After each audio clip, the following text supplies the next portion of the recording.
Hello friends, I am Vishnu and today my topic is about alliteration, a figure of speech and it is also a literature.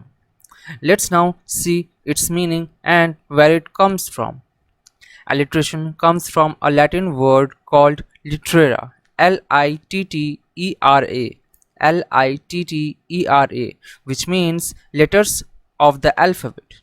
Alliteration ये जो word है ये एक Latin word से आया है या फिर बना है लिटरेरा जिसका मतलब है अल्फ़ाबेट के लेटर्स मीन्स जो लेटर्स होते हैं उनके बारे में वो एक अल्फ़ाबेट है लेटर्स के alliterations occurs when a series of words usually two or more neighbouring words have same first consonant sound यहाँ जब हम कॉन्सोनेंट या फिर वावल साउंड्स के बारे में बोलते हैं तो यहाँ पर देखते हैं कि हाँ कॉन्सोनेंट साउंड्स जो है वो क ख ग घ ऐसे होते हैं।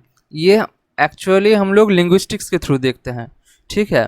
और वहीं पर जो वावल साउंड्स होते हैं जैसे कि आ ई उ, तो ये सब जो है ये वावल साउंड्स में आते हैं। जैसे कि आप देख सकते हैं लेटर्स में A-E-I-O-U, इसको इंग्लिश अल्फ़ाबेट्स में वावल लेटर्स कहा जाता है। फिर कॉन्सोनेंट लेटर्स में not A, B C D, ये सब जो है ये कॉन्सोनेंट साउंड्स हैं।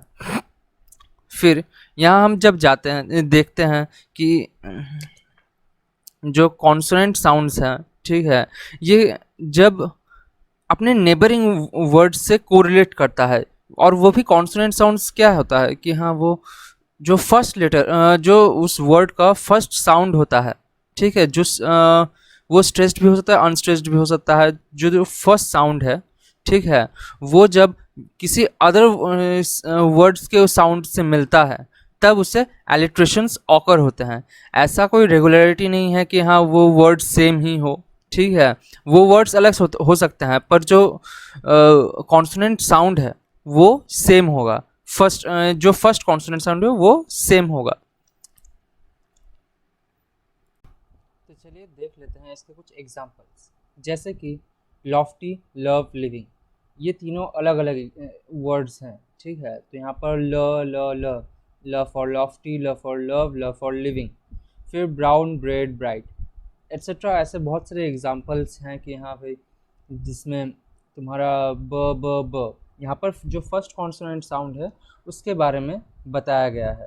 तो ये जो है जो फर्स्ट कॉन्सोनेंट साउंड्स के थ्रू भी एलिट्रेशंस को पहचाना जा सकता है। कोई भी सेंटेंस, कोई भी वर्ड्स हो तो उसके फर्स्ट कॉन्सोनेंट साउंड अगर बहुत सारे वर्ड उस फ्रेज या फिर उस प्रोज में मिलते हैं तो वो एक एलिट्रेशन का पार्ट है। चलिए नेक्स्ट हम बात करते हैं, it gives a musical quality to our ears. Alliterations हमारे ईयर्स में म्यूजिकल क्वालिटी प्रोड्यूस करते हैं। जैसे कि यहाँ पर अलग अलग कॉन्सोनेंट साउंड्स, जब फर्स्ट कॉन्सोनेंट साउंड्स एक ही फ्रेज में बहुत अलग अलग शब्दों के साथ जुड़े रहेंगे तो वो एक म्यूज़िक क्रिएट करता है। चलिए इसके बारे में हम लोग थोड़ी देर बाद बात करते हैं। Specifically characterizes by representation of similar sounds at the start of the word that appears close together। ये जो कॉन्सोनेंट साउंड्स हैं इनका जो रिपीटेशन होता है सेंटेंस और फ्रेज में तब ये कुछ चीज़ों को कैरेक्टरिस्टिक्स भी कर सकते हैं। जैसे कि कोई भी एक गाना होता है तो उसमें अगर हम लोग देखते हैं कुछ कॉन्सोनेंट साउंड्स, जो फर्स्ट कॉन्सोनेंट साउंड्स है वो कुछ वर्ड्स के बाद आ रहा है तो वो कुछ कैरेक्टरिस्टिक्स भी प्ले करता है। तो चलिए इसका जो है ये हम लोग एक एग्जांपल के थ्रू समझेंगे। तो हम लोग ये जो एग्जांपल है वो शेक्सपियर का एक प्ले है मैकबेथ, उसका एक डायलॉग है जो विचेस के द्वारा दिया गया था, ठीक है। तो इसमें कहा गया है, fair is foul, foul is fair, hover through the fog and the fill the air. ये एक्चुअली जो विचेस हैं वो एज अ फर्स्ट एक्ट या फिर first act and first scene के कुछ लाइंस के बाद ही बोलती है। उन लोग का कन्वर्सेशन होता है तो उस टाइम ये वो लोग हाउल करती हैं इस बात को लेके, ठीक है। तो यहाँ पर ये एक फियर का चीज़ दिखा रही है कि हाँ भाई यहाँ पर एक फियर है, एक हार्ड, एक खतरनाक चीज़ आने वाला है। तो ये इलेक्ट्रिशियंस इस हिसाब से हेल्प करता है। हम यहाँ पर ये देख सकते हैं। यहाँ पर जो फ साउंड है या फिर एफ साउंड है, ठीक है, ये रिपीटेशन हो रहा है। Here sound F is used again and again as like a music in our ears, ठीक है। तो यहाँ पर जो फ या फिर एफ एज अ लिंग्विस्टिक्स में जो हम लोग फ बोलते हैं या फिर एफ बोलते हैं, तो यहाँ पर ये हम लोग समझ सकते हैं कि हाँ भाई, जो फ है उसका रिपीटेशन हो रहा है, जिससे कि एक एटमॉस्फेयर में म्यूजिक भी क्रिएट हो रहा है, जहाँ पर एक डर का माहौल है, जहाँ पर एक चीज़ का माहौल है जो इस डायलॉग में दिया गया है। Fair is foul and foul is fair, hover through the fog and fill the air. इसे कह सकते हैं कि हाँ, ये एक परफेक्ट एग्जाम्पल है एलिट्रेशंस का। अब हम बात करते हैं एलिट्रेटिव वर्ड्स। ये एलिट्रेशन का ही एक पार्ट है कि हाँ, एलिट्रेटिव वर्ड्स, तो ये जो है ये कब यूज़ हुआ करता था।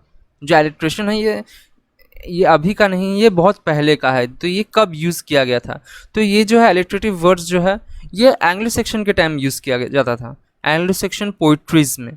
तो आप अगर पढ़े होंगे, लिटरेचर के स्टूडेंट हैं, तो इसमें आप देख सकते हैं कि हाँ, जो एंग्लो सेक्शन के टाइम जो बियरवुल्फ जो बुक है, जहाँ पर मॉन्स्टर्स के बारे में बोला गया है, जहाँ पर किंग्स के बारे में बोला गया है, जहाँ पर एक पावरफुल मैन के बारे में बोला गया है जो उस मॉन्स्टर से लड़ता है। तो इसमें जो जो पोएम लिखा गया है, जो वर्ड्स लिखा गया है, तो वो एलिट्रेटिव वर्ड्स में लिखा गया है।